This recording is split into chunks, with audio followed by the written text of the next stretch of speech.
Okay, सो अब धीरे धीरे जैसे स्टूडेंट्स आएंगे उनको ऐड करते जाएंगे। ठीक है, तो क्वेश्चंस कुछ सॉल्व किए क्या रेफ्रिजरेशन के वीसीआर पर या कुछ किसी और टॉपिक पर? हाँ सर, वीसीआर के किए थे, वीसीआर के किए एंड जो डेजिग्नेशन है उसके किए।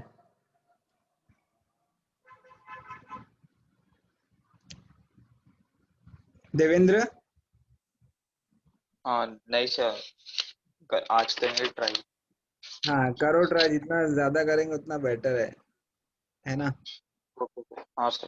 ओके, तो अभी देखो एयर कंडीशनिंग स्टार्ट करते हैं। ठीक है,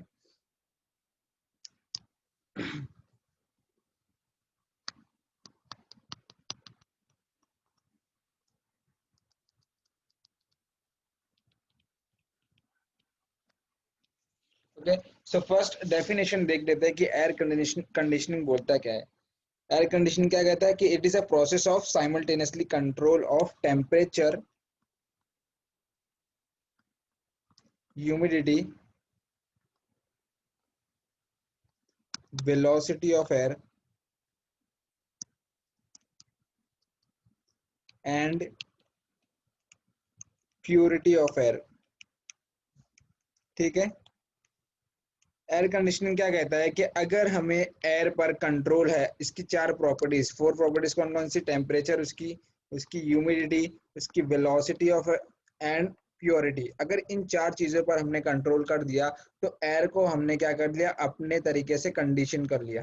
ठीक है, एयर कंडीशनिंग का मतलब ये नहीं होता कि सिर्फ कूल करना, वहां पर हॉट एयर भी हम कर सकते हैं। जैसे समर में कैसा होता है, एसी जो होते हैं वो क्या करते हैं? हॉट एयर को क्या करते हैं? सराउंड में स्प्लिट करते हैं ना। जैसे हमारे पास हमारी जो इंडिया में जो चलता है यहाँ पर समर में हम कैसा यूज करते हैं? जो एयर कंडीशनिंग के हमें कूलिंग वहां पे इफेक्ट चाहिए होता है, तो हमारी जो एयर कंडीशनिंग क्या होती है वो कूलिंग इफेक्ट देती है। वहां पे हम टेम्परेचर को क्या करते हैं? लो करते हैं, मीन्स टेम्परेचर को कंट्रोल करते हैं, टेम्परेचर के साथ ह्यूमिडिटी को कंट्रोल करते हैं, उसकी वेलोसिटी और उसकी प्योरिटी। अगर ये सब चारों चीजों को हम कंट्रोल कर पा रहे हैं तो मतलब हम एयर को अपने हिसाब से कंडीशन कर रहे हैं, तो उसे हम क्या कहते हैं? एयर कंडीशनिंग कहते हैं। ठीक है, इसका मतलब ये नहीं होता कि हमेशा हर बार हमें ठंडा ही करना है एयर को, हम उसे वार्म भी कर सकते हैं। ठीक है, अपने तरीके से। सो एयर कंडीशनिंग की अगर डेफिनेशन में लिखना चाहूँ तो क्या होगा वो? कि it is a process of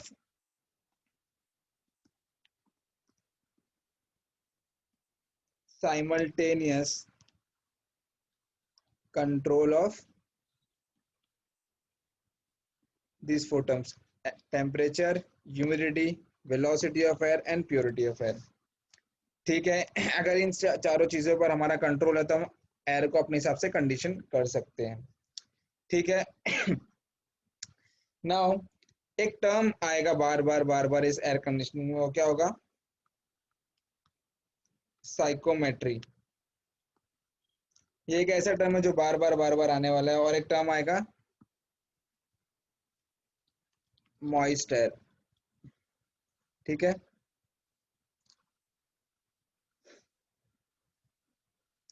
okay, Akshay भी ऐड हो गए। हाँ, तो साइकोमेट्री, साइकोमेट्री ये टर्म सुना है क्या कभी?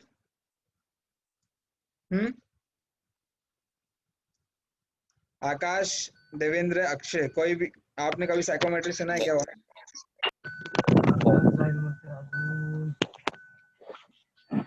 लेक्चर चालू है? नहीं सर, नहीं सुने हैं? ओके नहीं। ओके ओके, तो देखिए साइकोमेट्री क्या है। सबसे पहले, उससे पहले हम एक टर्म समझ लेते हैं, मॉइस्चर। ठीक है, मॉइस्चर क्या होता है? Moisture is a mixture of dry air plus water vapour. Water vapour, ठीक है। वाटर वेपर क्या होता है? वाटर वेपर क्या होता है? जो हमारे वाटर है, जब हम इसे हीट देते हैं तो जो इवेपोरेट होता है, ठीक है, इवेपोरेट होता है तो उसको क्या बोलते हैं? हम वेपर्स बोलते हैं। ठीक है, जब ये वेपर हमारा ड्राई एयर के साथ कंबाइन हो जाता है तो जो हमें एयर मिलती है वो क्या होती है? मॉइस्ट एयर होती है। मॉइस्ट, ये मॉइस्ट किससे बना है? मॉइस्चर से। ठीक है, ओके मीन्स ड्राई एयर और हमारा जो वाटर वेपर है, इन दोनों का जो मिक्सचर होगा उसे हम बोलेंगे मॉइस्ट एयर। ठीक है, इसको क्या बोलेंगे हम? Moist air. और एक साइकोमेट्रिक फिर क्या है? Psychrometric is a branch of science which deals with the study of properties of moisture. Means ये जो मॉइस्चर हमारी है, इनकी प्रॉपर्टीज को अगर हम स्टडी करते हैं तो वो जो ब्रांच ऑफ साइंस है उसको क्या बोलते हैं? हम साइकोमेट्री बोलते हैं। ठीक है, अभी आगे हम देखने वाले बहुत सारी साइकोमेट्रिक प्रॉपर्टीज। ठीक है, अभी सपोज करो हमारे पास एक रूम है। ठीक है, एक रूम है, उसमें हमारे पास ड्राई एयर है, ठीक है, और वाटर वेपर्स है। ठीक है, इस रूम का वॉल्यूम क्या है? हमारे पास V है, टोटल वॉल्यूम V दिया गया है। ठीक है, सपोज m ऑफ A क्या है? Mass of dry air, mass of dry air, and m of B क्या है हमारे पास? Mass of water vapour. ठीक है अब यहाँ पर हमारे पास जो टोटल प्रेशर इस रूम का होगा वो P होगा, सपोज हम P लेते हैं। बट यहाँ पर हमारे पास दो टर्म्स है, एक तो वाटर वेपर है और एक ड्राई एयर है। तो वाटर वेपर का जो प्रेशर होगा वो P ऑफ V होगा, partial pressure of water vapour. And जो हमारे पास ड्राई एयर है उसका प्रेशर क्या होगा? Partial pressure of dry air A। ठीक है अभी देखिए हमारे पास एक प्रेशर, वॉल्यूम, टेम्परेचर, सपोज का टेम्परेचर क्या होगा? यहाँ पर इस रूम का टेम्परेचर T है। ये सारे टर्म्स देखकर हमें क्या आ गए? एक इक्वेशन याद आ रही है जो है PV is equals to MRT। ठीक है, बट फॉर ड्राई एयर, अगर मैं ड्राई एयर की बात करूं तो ड्राई एयर के लिए मैं किस तरह से यूज कर सकता हूं? P of dry air, partial pressure of dry air, into volume जो कि टोटल वॉल्यूम हमारे पास है, equals to mass of dry air into R of dry air into temperature, जो रूम का टेम्परेचर है। ठीक है R क्या है हमारे पास? Characteristic gas constant. ठीक है, ड्राई एयर के लिए। अब इसी चीज को अगर मैं वाटर वेपर के लिए करूं यूज, वाटर वेपर के लिए, तो किस तरह इक्वेशन बनेगी? P of V into V is equals to mass of water vapor R of water vapor into T। ठीक है ये क्या हो जाएगा हमारे पास? वाटर वेपर के लिए इक्वेशन, और ये हमारे पास ड्राई एयर के लिए इक्वेशन। ठीक है मीन्स हमारे पास यहाँ जो टोटल मास होगा वो क्या होगा? मास of air plus mass of water vapour, और P जो टोटल होगा हमारे पास क्या होगा? P of air plus P of water vapour. ठीक है सो सबसे पहले क्या है हमारे पास? एयर कंडीशनिंग क्या होती है? Air conditioning is a process of simultaneously control of temperature, humidity, velocity and purity of air. ठीक है, फिर हमने देखा what is moist air. Moist air क्या होती है? Moist air is the mixture of dry air plus water vapour. ठीक है, इन दोनों का जो मिक्सचर होगा एयर में हो गया, उस एयर को क्या बोलेंगे? हम मॉइस्ट एयर बोलेंगे। Then what is psychrometric? Psychrometric is the branch of science which deals with the study of moist air. ये जो मॉइस्ट एयर की प्रॉपर्टीज है इसको स्टडी जो जिसमें हम करेंगे उसे क्या बोलेंगे? साइकोमेट्री। ठीक है, अब हमने देख लिया कि डिफरेंट डिफरेंट ड्राई एयर और अगर वाटर वेपर रहा तो इसके लिए किस तरह हम आइडियल गैस इक्वेशन को यूज कर सकते हैं। ठीक है, अब यहाँ से जो हमारा एक्चुअल टॉपिक स्टार्ट होता है वो है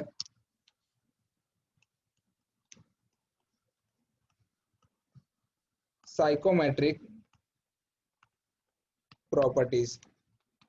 ठीक है, अभी हमने बात किया था साइकोमेट्रिक के बारे में, हमने बात कर लिया कि साइकोमेट्रिक क्या था? मॉइस्ट और की जितनी भी प्रॉपर्टीज है उसको क्या करना है? हमें कंट्रोल करना है। अब साइकोमेट्रिक की क्या क्या प्रॉपर्टीज है वो देखते हैं। ठीक है, सबसे पहला point, specific humidity. Specific humidity, specific humidity क्या होती है? इसे इसी टर्म को हम क्या बोलते हैं? Humidity ratio. ह्यूमिडिटी रेशो, या इसे ही हम कहते हैं एब्सोल्यूट ह्यूमिडिटी, और इसे डिनोट किससे करते हैं, ओमेगा से। ठीक है। अब जो एक बेसिक सी डेफिनेशन जो आपने शायद देखी होगी स्पेसिफिक ह्यूमिडिटी या ह्यूमिडिटी रेशियो की, वो क्या होती है कि it is defined as the ratio of mass of water vapour to the mass of dry air, means omega is equals to mass of water vapour to the mass of dry air. ठीक है। ये तो basic सी definition है, इसको हम लिख सकते हैं mass M V divide by M. But इससे, इस डेफिनेशन से हमको समझ क्या आया, कंसेप्ट क्या मिला, वो ये कि हमारे पास जो एयर है, जो टोटल एयर है, उसमें वेपर की का कंटेंट कितना है, कि मास ऑफ वेपर कितना उसमें है, हमारे पास जो एयर दी गई है उसमें मास ऑफ वेपर कितना है, वो हमें किससे पता चल जाता है, स्पेसिफिक ह्यूमिडिटी से। ठीक है। इसकी यूनिट क्या होती है, KG of vapour to the KG of dry air. But क्या करते हैं, हम इसे नॉर्मली ग्राम्स में लेते हैं, grams of vapour to the KG of dry air. क्यों? बिकॉज वेपर का जो कंटेंट होता है एयर में, टोटल एयर में बहुत कम होता है, इसलिए हम उसे किस में डिनोट करते हैं, ग्राम से। बहुत सारे आप न्यूमेरिकल्स जहाँ सॉल्व करेंगे वहां पर आपको ये चीज ध्यान देना होगा कि न्यूमेरिकल्स में आपको जो यूनिट पूछा है वो किस तरह, grams of, most of the time क्या पूछता है कि grams of vapour to the KG of dry air. ठीक है। अब देखिए, ये तो हो गया मास के टर्म में ओमेगा की वैल्यू। ठीक है। ओमेगा इज इक्वल्स टू क्या था हमारे पास, M V divide by M A. But इसकी एक और फॉर्मूला है, omega is equals to mass of vapour to the mass of air, ये नॉर्मल है। बट जो सेकेंड इसका फॉर्मूला हो गया 0.622 P V, means vapour pressure to the P minus P of air. देखिए यहाँ पर P क्या है, P है टोटल प्रेशर। टोटल प्रेशर हमारे पास क्या है, dry air pressure plus vapour pressure. अब ये आया कहाँ से, ये आया कहाँ से, देखिए PV is equals to M R T, हमारे पास फॉर्मूला जो है PV is equals to M R T. उसमें क्या है, P ऑफ वी ए क्या है, V M A into R A T, and P V of V is equals to M V R V of T. ठीक है। हमें चाहिए क्या, M V and M A का रेशो चाहिए, है ना। तो हम क्या करते हैं, इन दोनों को क्या करते हैं, पी वी डिवाइड बाय, अगर पी ए मैंने किया, सपोज ये भी हमारा इधर आ गया, ये भी हमारा इधर आ गया। अब मैंने क्या किया, P V and P A को क्या कर दिया, डिवाइड कर दिया। तो क्या आएगा हमारे पास, M V R V T divide by V divide by M A R A T divide by V. अब ये V cancel, T T cancel, क्या हुआ, M V R V divide by M A R A. ठीक है। अब देखिए are we जो है हमारे पास, ये क्या है हमारे पास, कैरेक्टरिस्टिक गैस कांस्टेंट है, किसका, वेपर का। सो इसको हम क्या कर सकते हैं, are bar means universal gas constant divide by molecular weight, क्या होगा हमारे पास, वाटर वेपर ही है ना, ये वी क्या है, वाटर वेपर है, मीन्स वाटर का ही वेपर है, तो इसका H2O का मॉलिक्यूलर वेट कितना होता है हमारे पास, 18, मीन्स 12 प्लस 16 क्या होता है, 18 होता है ना। तो डिवाइड बाय 18 कर देंगे हम। ठीक है। और R of a dry air, R dash divide by, अब एयर का जो मैंने, अगर आपने देखा होगा कि जो फर्स्ट लेक्चर था हमारा जिसमें थर्मोडायनेमिक्स से कुछ बेसिक कंसेप्ट लिए थे, तो एयर का मॉलिक्यूलर वेट कितना होता है, 29। ठीक है। तो आर डैश डिवाइड बाय 29। ठीक है। अब ये आर वी की जगह हम क्या पुट करने वाले हैं, आर डैश डिवाइड बाय 18, और आर ए की जगह आर डैश डिवाइड बाय 29। तो क्या हमारे पास बन के आने वाला है, M V divide by M A, इसको क्या करते हैं, P V divide by P A into क्या करने वाले हैं, R A divide by R V. अब इन दोनों वैल्यूज को जब हम इसमें पुट करेंगे तो ये कुछ इस तरह बन के आने वाला है कि 0.622 डिवाइड करने पर P V divide by P ए। ठीक है। अब ये P जो हमारे पास है टोटल P, वो क्या होता है, P B plus P A होगा। ठीक है, तो पी ए की जगह हम क्या पुट कर सकते हैं, पी माइनस पी बी। ठीक है, और एक चीज ध्यान रखना है कि ये जो पी है ये क्या है, हमारे पास टोटल प्रेशर है या बैरोमेट्रिक प्रेशर, आप जो भी बोलिए। तो अगर कभी क्वेश्चन में हमें वैल्यूज नहीं दी है तो पी की वैल्यू हमें क्या लेना है, 1 एटमॉस्फेरिक, 1 बार लेना ही है। ठीक है, कितना लेना है, 1 बार लेना है। ठीक है, सो पी की जगह हम क्या पुट करने वाले, पी माइनस पी वी, तो ये क्या हो जाएगा 0.622 P V divide by P A की जगह पी माइनस पी वी, ये हो गया M B divide by M. ठीक है, इन शॉर्ट में आपको याद क्या रखना है, आपको एक चीज याद रखना है कि स्पेसिफिक ह्यूमिडिटी जो हमारे पास होती है, स्पेसिफिक ह्यूमिडिटी जिसे हम ओमेगा से डिनोट करते हैं, जो हमें ये बताता है कि हमारे एयर में मास, वेपर का कंटेंट कितना है, वेपर का कंटेंट कितना है। और इसका जो फॉर्मूला है omega is equals to mass of vapour to the mass of dry air, या 0.622 pressure of vapour divide by total pressure minus pressure of vapour. ठीक है, जिसकी यूनिट हमारे पास है KG of dry air to the kg of vapour, vapour ना यहाँ पर, vapour to the kg of dry air. ठीक है, ये समझा क्या? हाँ सर समझा। ओके। सर ह्यूमिडिटी और मॉइस्चर में डिफरेंस क्या है? किसमें? ह्यूमिडिटी और मॉइस्चर। ह्यूमिडिटी और मॉइस्चर। मॉइस्चर में देखो, दोनों दोनों ही अगर देखा जाए तो एक ही चीज होगी हमारे पास। ह्यूमिडिटी क्या बोलेंगे, ह्यूमिडिटी में जिसको हम बोलते हैं कि ज्यादा अगर वेपर आ गया, ठीक है, हमारी एयर जो है इसमें अगर वेपर का कंटेंट ज्यादा हो गया तो थोड़ा सा कैसा एयर चिपचिपी हो जाती है, उसको हम क्या बोलते हैं, ह्यूमिडिटी बोल देते हैं। ठीक है, बट अगर इन शॉर्ट में देखा जाए कि हमें अगर मिक्सचर है हमारे पास वाटर का और ड्राई एयर का कंटेंट अगर है जिसमें वेपर का कंटेंट बहुत कम है, तो हम उसको क्या बोलेंगे, मॉइस्ट एयर बोल देंगे। ठीक है, अगर मॉइस्चर ज्यादा हो गया तो उसको क्या बोलेंगे, ह्यूमिड एयर बोल देंगे, मतलब ह्यूमिडिटी वहां पे आ गई ज्यादा। ठीक है, अगर मॉइस्चर ज्यादा है, अगर वेपर का कंटेंट ज्यादा है तो उसको ह्यूमिडिटी बोल देंगे। ठीक है, ओके सर। सो नेक्स्ट हम क्या है हमारे पास, रिलेटिव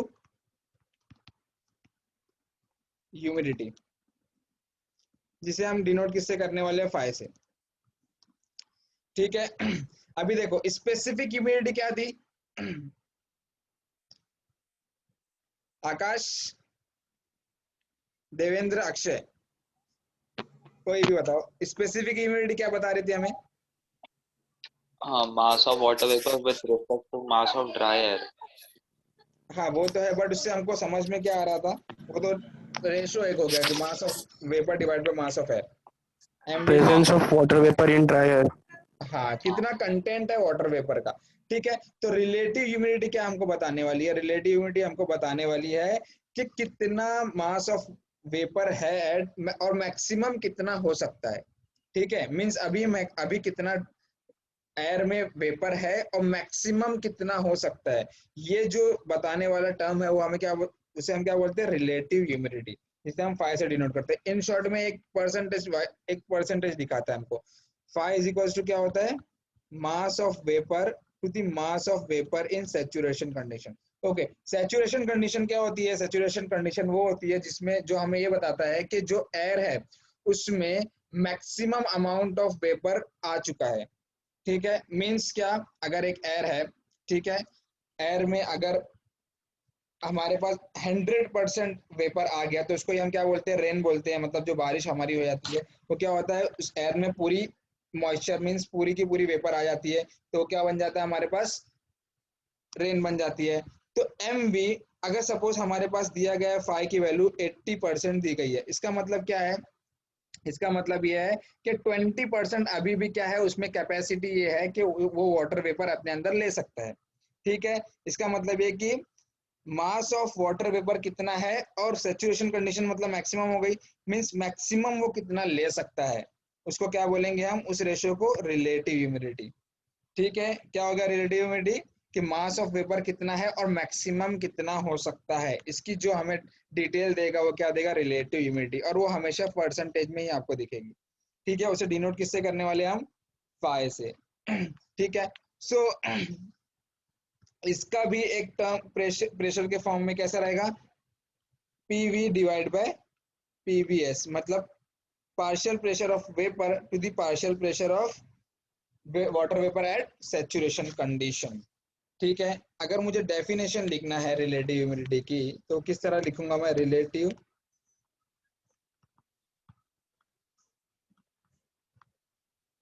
ह्यूमिडिटी मींस फाई क्या होगा, it is the ratio of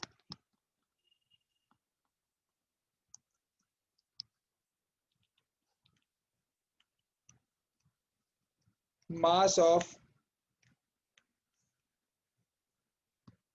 water vapor to the mass of water vapor under saturation condition। ठीक है, means phi is equals to mass of vapor to the mass of vapor in saturation condition। Pressure के form में कैसा हो जाएगा, PV divide by PVS। ठीक है। Okay, अभी अगर इसे भी अगर हम डिराइव करना चाहे तो किस तरह कर सकते हैं, देखिए दोनों ही वेपर है। ठीक है, सो P of vapor into volume is equals to mass of vapor into R of vapor into T temperature under saturation condition। PVS into V is equals to mass of vapor in saturation condition into R of V into T। अब देखिए दोनों में R of V क्यों आ रहा है, because दोनों ही कैसे vapour है अभी। ठीक है, वहां पर वेपर और ड्राई एयर था, दोनों के अलग अलग थे, अलग अलग क्या थे, मॉलिक्यूलर वेट थे। यहाँ पे दोनों ही वेपर है, बट एक सैचुरेशन कंडीशन में, एक अनसैचुरेटेड कंडीशन में अभी, बट दोनों का आर भी कैसे रहेगा, सेम टेम्परेचर टी। अब अगर मैंने दोनों को डिवाइड कर दिया तो ये कैंसिल, ये कैंसिल, ये कैंसिल, तो M V divide by M V S क्या हो जाएगा, P V divide by P V S. ठीक है, but in case of omega क्या था, mass of vapor to the mass of dry air is equals to 0.622 p of vapor divided by p minus p of vapor। ठीक है, okay, ये relative humidity का term समझा क्या,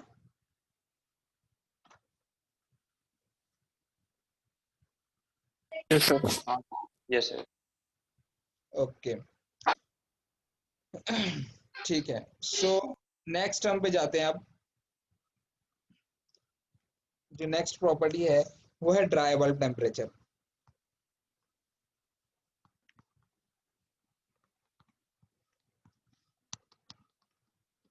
ठीक है, ड्राई बल्ब टेम्परेचर क्या है, ये एक नॉर्मल टेम्परेचर जो हम मेजर करते हैं ना हमारे रूम में, थर्मोमीटर अगर हम लेकर नॉर्मल टेम्परेचर कर रहे हैं मेजर, तो उसको क्या बोलेंगे हम, ड्राई बल्ब टेम्परेचर। मींस कि the temperature of moisture measured by the simple और ऑर्डिनरी जो हमारे पास थर्मोमीटर है। ठीक है, इसको हम किस तरह डिफाइन करेंगे, टेम्परेचर ऑफ मॉइस्चर। देखिए सारा जो हमारा टर्म होने वाला है वो सारे मॉइस्चर पे ही होने वाला है, ड्राई एयर या कुछ ऐसा नहीं, सारे मॉइस्चर पे, मतलब dry air plus water vapour, इसकी हम बात करेंगे। तो the temperature of moisture measured by ordinary thermometer, उसको हम क्या बोलने वाले हैं, dry bulb temperature means normal temperature. ठीक है, इसके बाद जो आएगा हमारे पास वो है वेट बल्ब टेम्परेचर, TW। अब वेट बल्ब टेम्परेचर क्या होता है, वेट बल्ब टेम्परेचर की जो हम नॉर्मल डेफिनेशन जो देखी होगी वो कैसा होता है कि अगर हमारे पास जो थर्मोमीटर है उस थर्मोमीटर के बल्ब पर अगर हमने वेट क्लॉथ को रैप कर दिया है और उसके बाद हम जा रहे हैं उसे मेजर करने हमारे रूम में, जिस भी रूम में जाना है, तो वहां पर अब जो टेम्परेचर मिलने वाला है वो टेम्परेचर क्या होगा, वेट बल्ब टेम्परेचर। मीन्स अगर हमारे पास जो थर्मोमीटर था उसके बल्ब को अगर हमने नॉर्मली ऐसे ही बस लेके गए हमारे रूम में और वहाँ टेम्परेचर हमने मेजर किया तो वो जो टेम्परेचर देगा वो क्या रहेगा, ड्राई बल्ब टेम्परेचर। बट अब अगर क्या कर दिया हमने, उसके बल्ब को वेट क्लॉथ से वेट कर रैप कर दिया है और अब हम जाके मेजर कर रहे हैं, तो जो हमको टेम्परेचर मिलने वाला वो टेम्परेचर क्या होगा, वेट बल्ब टेम्परेचर होगा। अब वेट बल्ब, अब ये क्या कंसेप्ट आ गया कि हमने वेट क्लॉथ से इसको रैप कर दिया है। देखिए अगर हमारी एयर जो है, ठीक है, सैचुरेटेड तो 100% होगी नहीं। अगर वो 100% सैचुरेटेड हो गई तो फिर सारे के सारे कैसे कि वाटर ड्रॉपलेट मिल जाएंगे, मतलब जिसको हम रेन बोलते हैं। मीन्स क्या होता है, हमारी जो नॉर्मल एयर नॉर्मल कंडीशंस में होती है वो अनसैचुरेटेड होती है, ठीक है। अब वेट क्लॉथ अगर हम दे रहे हैं, मतलब हम क्या कर रहे हैं, वाटर सप्लाई कर रहे हैं एयर को, ठीक है। अब अगर वाटर, एयर का काम क्या होता है, अगर जहां से भी उसको वाटर मिला वो क्या करेगा, अपने अंदर एब्जॉर्ब करेगा। तो जब भी वेट क्लॉथ से होकर हमारी एयर पास होती है तो उसको ऐसा लगता है कि यार यहाँ वाटर वेपर्स हैं, तो क्या करती है वो वहां से वाटर वेपर ले लेती है, वाटर वेपर ले लेती है। अब वाटर वेपर अगर है, वेपर है मतलब हीट है ना। वेपर क्या है, वेपर मतलब हीट ही होगी ना। तो वहां से क्या करेगा, वो वाटर वेपर को जब लेगा तो उस क्लॉथ के अंदर से क्या होगा, हीट भी निकलेगी। अब हीट निकलेगी तो क्या होगा, वो क्लॉथ और ठंडा होगा। ठंडा होगा मतलब क्या होगा, और टेम्परेचर कम होगा। और टेम्परेचर कम होगा मतलब ड्राई बल्ब टेम्परेचर जो हमें मिल रहा था नॉर्मल टेम्परेचर थर्मोमीटर से, अब वेट क्लॉथ के बाद क्या होगा, वो और टेम्परेचर कम होने वाला है, ठीक है। तो अब जो टेम्परेचर मुझे मेजर करने वाला हूं मैं, वो क्या होगा, ड्राई बल्ब से ऑब्वियसली कम होने वाला है। और वो टेम्परेचर को क्या बोलेंगे हम, वेट बल्ब टेम्परेचर, ठीक है। तो अगर मैं इसकी नॉर्मल डेफिनेशन लिखना चाहूँ तो क्या होगा, the temperature of moist air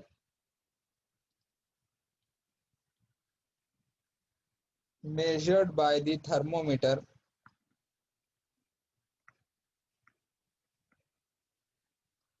whose bulb is covered with wet cloth, ठीक है। ठीक है। तो क्या होने वाला है, हमने वेट वेट वेट क्लॉथ ले लिया है, वहां से जब एयर पास होने वाली है, एयर पास होगी तो वो अनसैचुरेटेड थी, तो वो खुद को सैचुरेट करना चाहेगी। सैचुरेट करने के लिए वो क्या करने वाली है, जो वेट क्लॉथ में जितने भी वेपर्स हो उन वेपर्स को क्या करेगी, वो एब्जॉर्ब करेगी। उससे क्या होने वाला है, जितने भी वाटर वेपर्स जब वो एब्जॉर्ब होंगे तो वो हीट जो लेके निकलने वाले हैं, वो हीट लेके निकलेंगे। हीट लेके निकलेंगे तो हमारे पास जो टेम्परेचर है वो और ड्रॉप होगा, और वो टेम्परेचर जो हम मेजर करने वाले उसको क्या बोलेंगे, वेट बल्ब टेम्परेचर, ठीक है। अभी इसको ना एक ग्राफ से भी हम समझेंगे कि उस ग्राफ से हम किस तरह इसको डिफाइन कर सकते हैं। अच्छा ठीक है, जब हम वाटर, जब हम wet wet wet bulb temperature की बात कर रहे हैं, ठीक है, तो एयर में क्या होने वाला है, अभी ड्राई बल्ब टेम्परेचर में तो कुछ भी नहीं होने वाला है। अगर वेट बल्ब की टेम्परेचर की मैं बात कर रहा हूँ तो एयर जो है वो अपने साथ क्या कर रहा है, वाटर वेपर को एब्जॉर्ब कर रहा है क्लॉथ में से। अब वाटर वेपर को एब्जॉर्ब कर रहा है मतलब क्या कर रहा है वो, इसके जो नॉर्मल प्रेशर जो वाटर का था वो अब प्रेशर भी बढ़ेगा, है ना। टेम्परेचर भले ही कम हो रहा है, वो किसका किसका टेम्परेचर कम हो रहा है, वो हमारे रूम का जो हमारे थर्मोमीटर में जो टेम्परेचर दिखाने वाला भले ही कम होने वाला है, बट होगा क्या, जो वाटर वेपर ऐड कर रहा है अपने अंदर एयर, ड्राई जो एयर अनसैचुरेटेड एयर थी, उससे क्या होगा, उसका पार्शियल प्रेशर और बढ़ेगा, ठीक है। पार्शियल प्रेशर क्या होने वाला है, वो बढ़ने वाला है। ये ध्यान रखना है कि वेट बल्ब टेम्परेचर में क्या होगा, पार्शियल प्रेशर जो है वो इंक्रीज होगा एयर का, ठीक है। अभी देखिए नेक्स्ट टर्म जो हमारे पास है, फिफ्थ पॉइंट, वो है due point temperature. Due point temperature, जैसे कि नाम से ही हम देख सकते हैं, ड्यू मीन्स क्या है, हमारे पास जो एयर है, एयर जो हमारे पास थी जिसमें वाटर वेपर है, ठीक है। अगर उसमें से हमें कंडेंसेशन मिल गया, मीन्स पहली ड्रॉप ऑफ वाटर मिल गई, जब हम उसे कूल कर रहे हैं, फर्स्ट ड्रॉप ऑफ वाटर मिली, तो वो टेम्परेचर जो होगा वो क्या होगा, ड्यू पॉइंट टेम्परेचर होगा।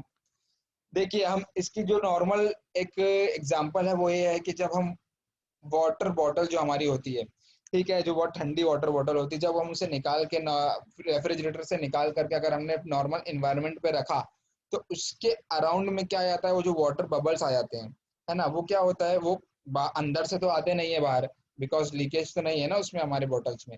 वो क्या होता है, बाहर में अपने पास जो एयर होती है, वो एयर क्या करती है, जब यहाँ से पास होती है वाटर बॉटल से, तो देखती है कि यहाँ पर टेम्परेचर बहुत कम है, ठीक है। टेम्परेचर जब उसका बहुत कम उसे मिलता है तो क्या होता है, वो कंडेंस होना स्टार्ट हो जाती है, और कंडेंस होकर हमारे वाटर बॉटल के अक्रॉस में आ जाती है, ठीक है। अब देखिए ड्यू पॉइंट टेम्परेचर में क्या डिफरेंस है। ड्यू पॉइंट टेम्परेचर जो होता है, अभी जब हमने वाटर बॉटल को निकाल के बाहर रखा तो हमने प्रेशर में कोई चेंज किया क्या, प्रेशर कांस्टेंट था, ठीक है, प्रेशर क्या था, कांस्टेंट था, तो यहाँ पर जो होता है वो कांस्टेंट प्रेशर होता है,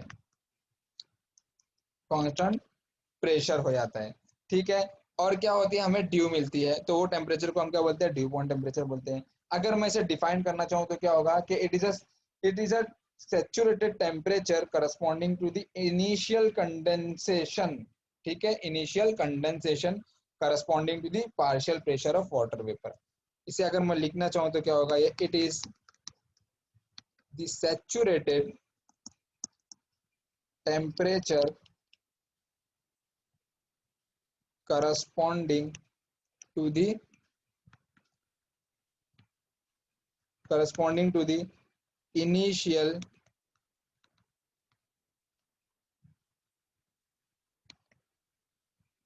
condensation corresponding to the partial pressure of water vapor। ठीक है, देखिए जो हमने प्रॉपर्टीज देखी उसमें सबसे पहली प्रॉपर्टी थी हमारी स्पेसिफिक ह्यूमिडिटी।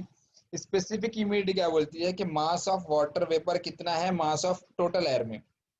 ठीक है, उसे हमने डिनोट किया ओमेगा से, omega is equals to M V by M A या 0.622 P V divide by P minus P A P V, जहाँ पी जो हमारे पास नॉर्मल एटमॉस्फेरिक प्रेशर है या तो फिर बैरोमेट्रिक प्रेशर है जिसकी वैल्यू जो है 1 बार है या 1.03 बार।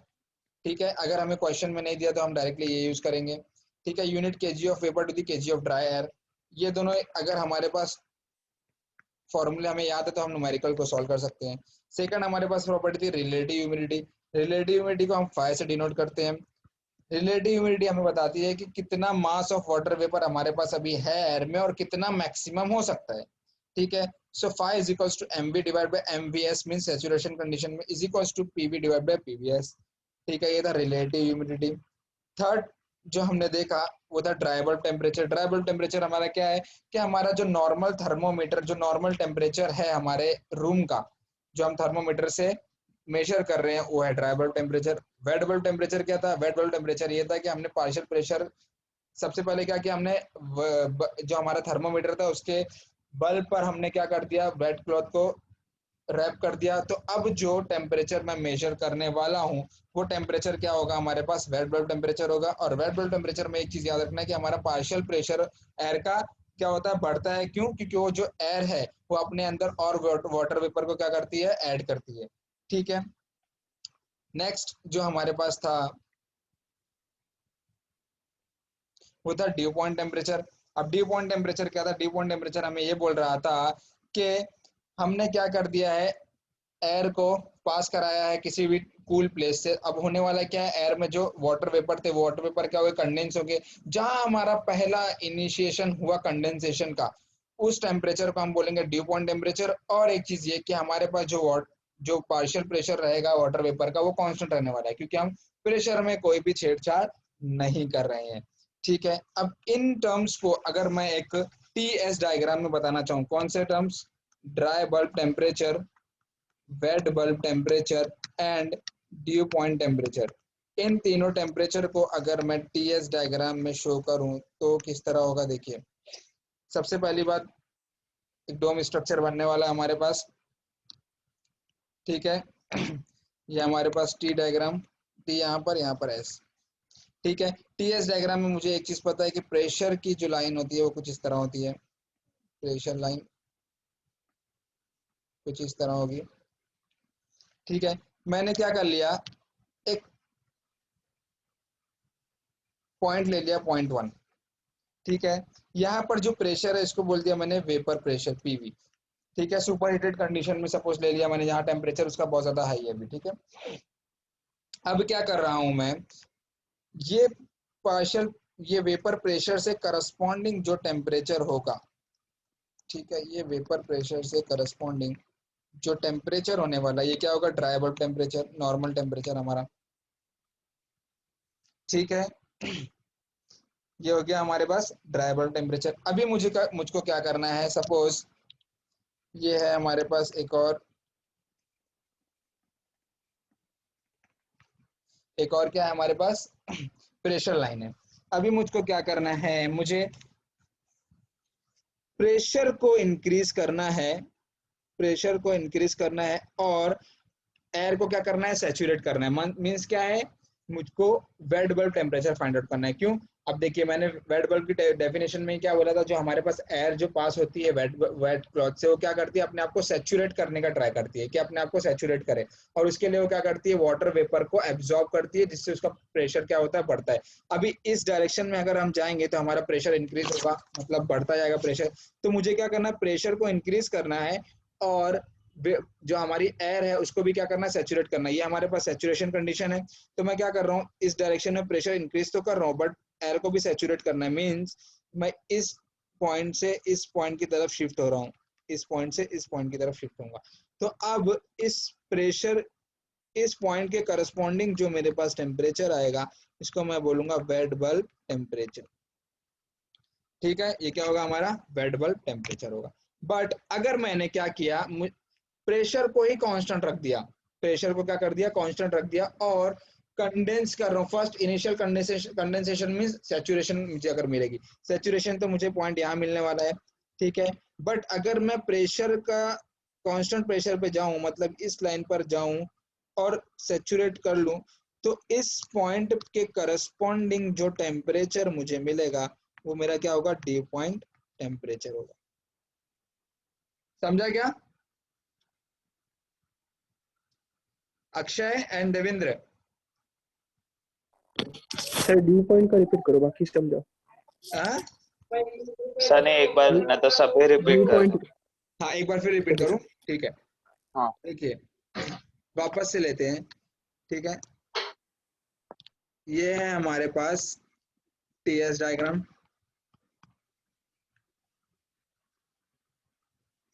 ठीक है। ये हमारे पास स्ट्रक्चर बना। अभी ये हमारे पास क्या है,